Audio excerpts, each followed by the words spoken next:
dia, irmãos e irmãs, graça e paz da parte do Senhor Jesus. Nessa manhã, vamos dar continuidade à nossa aula, a prática da oração. E nesse momento eu quero convidar você a orar comigo. Pai, nós te agradecemos por mais essa manhã.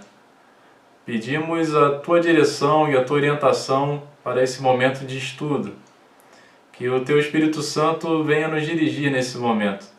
E que possamos assimilar todo o conteúdo que precisamos e possamos pôr em prática a oração em nossa vida diária. É assim que oramos e te pedimos, em nome do Senhor Jesus. Amém. A última aula terminou com um desafio. Eu pedi a vocês que mencionassem nos comentários um salmo que fez ou faz parte da sua vida. E algumas pessoas participaram. A diaconisa Elda Aranha, ela falou que o Salmo 121 é o salmo que acompanha ela na sua caminhada. O irmão Rodolfo Rodrigues mencionou o Salmo 91 e o Salmo 121. A irmã Sônia Ferreira mencionou o Salmo 7, versículo 17. E a irmã Rita de Cássia mencionou o Salmo 23. Como sendo aquele que acompanha durante a sua caminhada cristã. E o segundo desafio, que era tirar um dia para orar e trabalhar um outro aspecto da oração que não fosse o pedir. E quem respondeu a esse desafio foi o irmão Rodolfo. Ele participou trabalhando o aspecto da gratidão. Então, agradeço muito a vocês que interagiram com a gente, que participaram, e espero que vocês continuem fazendo isso.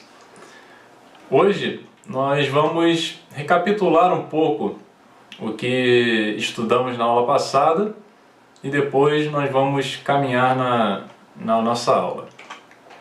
Então, na última aula nós aprendemos que pedir faz parte da oração, mas não é tudo na oração.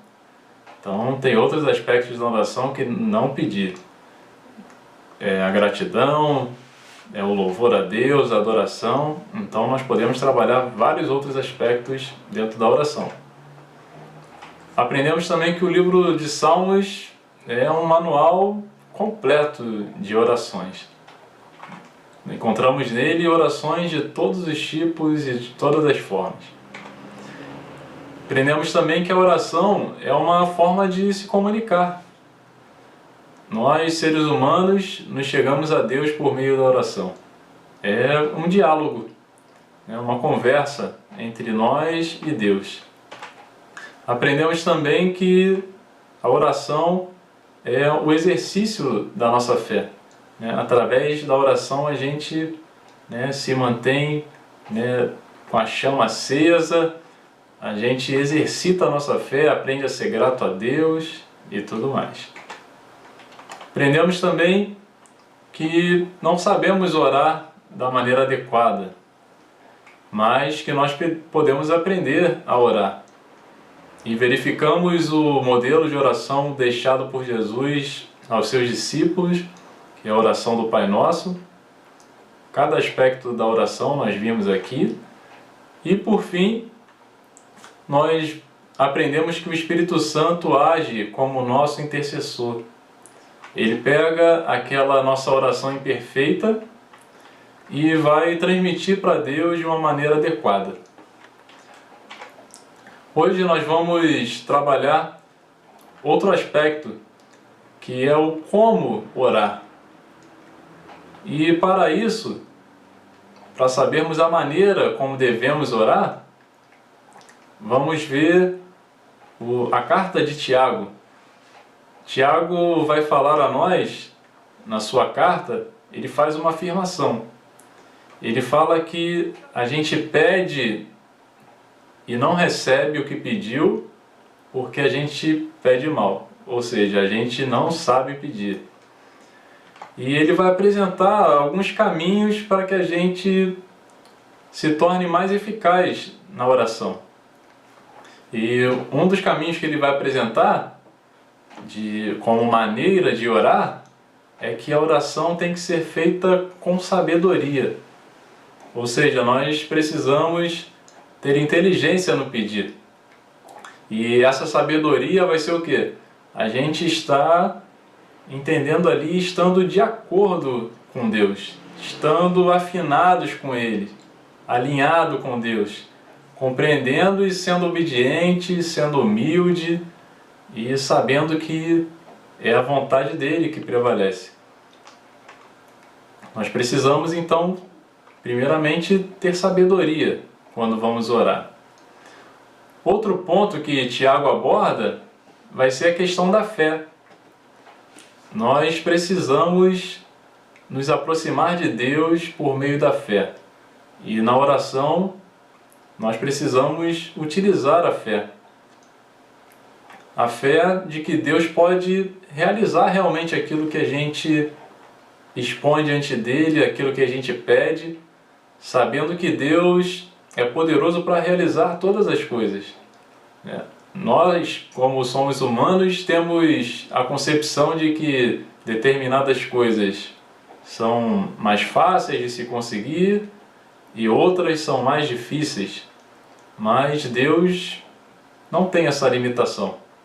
Para Ele, todas as coisas estão acessíveis e Ele pode, ou não, dependendo da sua vontade, proporcionar aquilo que pedimos a Ele. Então, quando nós orarmos, nós precisamos realmente crer firmemente de que nós estamos nos direcionando e entregando a nossa oração àquele que pode responder e pode realizar aquilo que pedimos em oração. O outro ponto que Tiago aborda é o fervor na oração. E esse fervor não está ligado a uma prática de oração, com uma impostação de voz ou uma oração barulhenta, nada desse tipo. É simplesmente que a oração precisa ter um coração aquecido. Ela precisa também ser uma oração perseverante. Nós precisamos persistir na oração, insistir. Tem algumas coisas que nós pedimos a Deus que vêm num prazo curto, mas tem outras que demoram um tempo. E nesse tempo, enquanto nós aguardamos, nós não podemos esmorecer.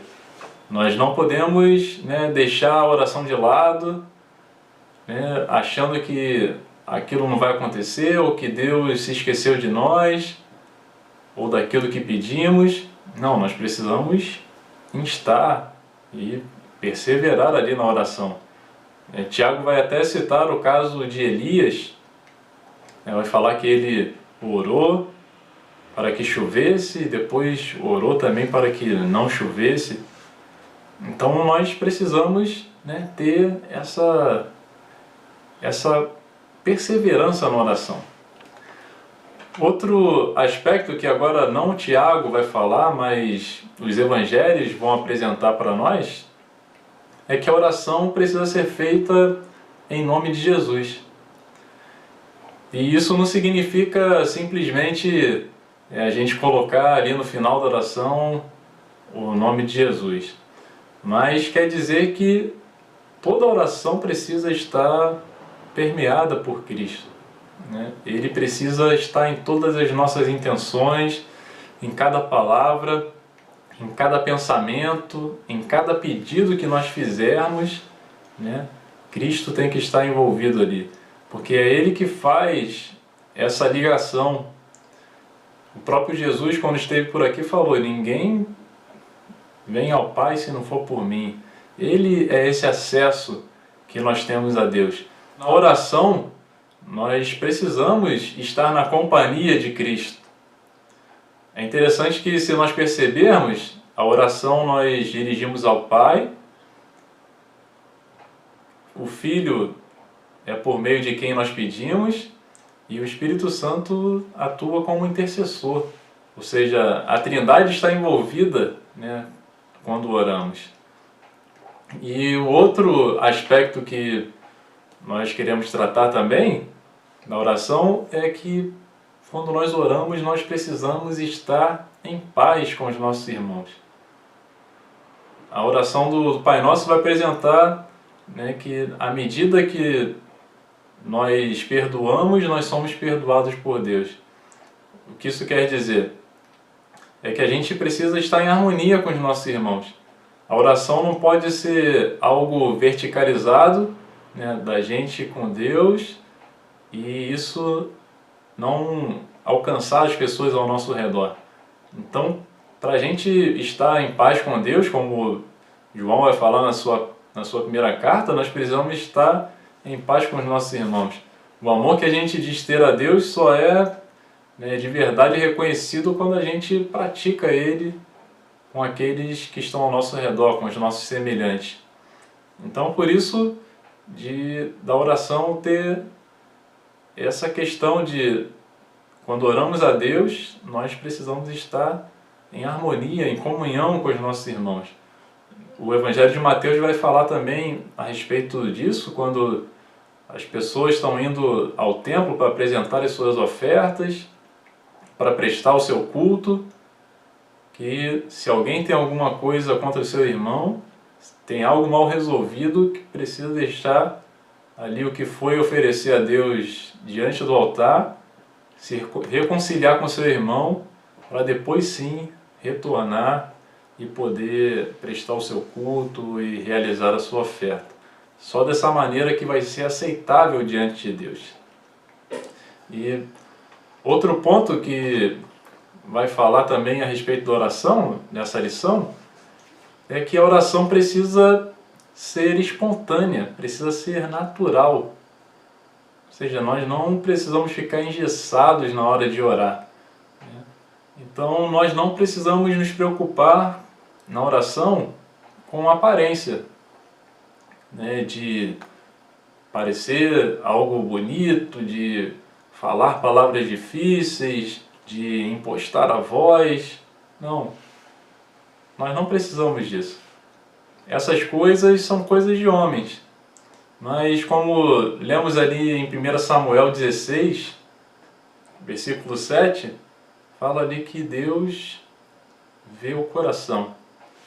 Ele conhece cada um de nós, Ele sabe quais são as nossas intenções e Ele sabe se há sinceridade ou não no nosso coração quando nos chegamos a Ele. Então a oração não precisa estar preocupada com aparências, mas de entregar diante de Deus um coração quebrantado, contrito, sincero na sua presença. É isso que é agradável a Deus. O outro ponto que a gente pode abordar aqui sobre a espontaneidade e a naturalidade da oração é que a oração precisa ser humilde. Nós precisamos saber de quem estamos nos aproximando. E precisamos fazer isso com humildade, porque quando oramos a Deus, estamos nos dirigindo àquele que é o Criador de todas as coisas, aquele que nos salvou, aquele que tem todo o poder. Então precisamos fazer isso de maneira consciente e precisamos fazer isso de maneira humilde. Não podemos ser arrogantes na oração. Como nós vemos muitas pessoas por aí, né, ensinando que não, você tem que exigir coisas, você tem que orar de maneira falando que eu não aceito isso, eu ordeno, isso ou aquilo. Diante de Deus a gente não pode chegar jamais dessa maneira. Ele é Senhor e nós não. Precisamos estar muito conscientes disso. E quando nos chegarmos a Ele, chegarmos com toda a humildade. Como ali na ilustração do fariseu e do publicano, quando vão ao templo orar, a gente vê o fariseu com uma postura totalmente arrogante, né, achando que por causa daquelas coisas que ele fazia, do dízimo que ele dava corretamente, que ele era melhor do que os outros. Por outro lado, o publicano se colocou de uma maneira humilde, fez uma oração simplíssima, né? Senhor, sê propício a mim, pecador. Ou seja, reconhecendo que nada merecia, mas suplicando pelo favor de Deus na sua vida. E Jesus vai falar que quem saiu ali daquele lugar justificado foi o publicano. Então nós precisamos estar atentos a isso, de chegarmos na presença de Deus de maneira humilde, sabendo que o que deve prevalecer sempre é a vontade de Deus. Outro aspecto que a gente pode trabalhar também é fugir das mesmices, né? A oração não é uma repetição de palavras decoradas, né? Não é pelo muito falar que a gente vai conseguir algo de Deus, não é repetindo uma frase de maneira constante que a gente vai ser atendido por Deus. A oração é uma coisa dinâmica, né? Como uma conversa, né? Nós não vimos que a oração é uma conversa com Deus? Quando nós conversamos com outras pessoas, nós não ficamos repetindo palavras, né, de uma maneira quase que irracional. Nós conversamos, dialogamos, e a conversa vai para um lado, vai para o outro, e a gente dialoga ali. E tá. Com Deus é a mesma coisa. Nós precisamos, né, nos desprender daquelas frases prontas, de tudo aquilo que é engessado, e orar com Deus, conversar com Ele com naturalidade, né? Sem aqueles jargões, sem aquelas coisas quadradas, né? Conversar, né? Expor para Ele, falar das nossas questões, de louvar também o nome dEle, reconhecer as coisas que Ele faz por nós, sermos gratos por tudo que Ele faz por nós. Então, como uma conversa, ela deve se desenvolver, né, sem estar preso a nenhuma estrutura rígida. Então, meus irmãos e minhas irmãs, espero que essas 2 aulas tenham contribuído para o seu crescimento e que, através daquilo que foi ensinado aqui, você possa colocar a oração em prática na sua vida, que possa ser um compromisso seu de diariamente separar tempo para buscar a Deus em oração, sabendo que Ele é aquele que ouve as orações e é aquele que tem o poder para atender a cada uma delas. Que Deus nos abençoe e até a próxima.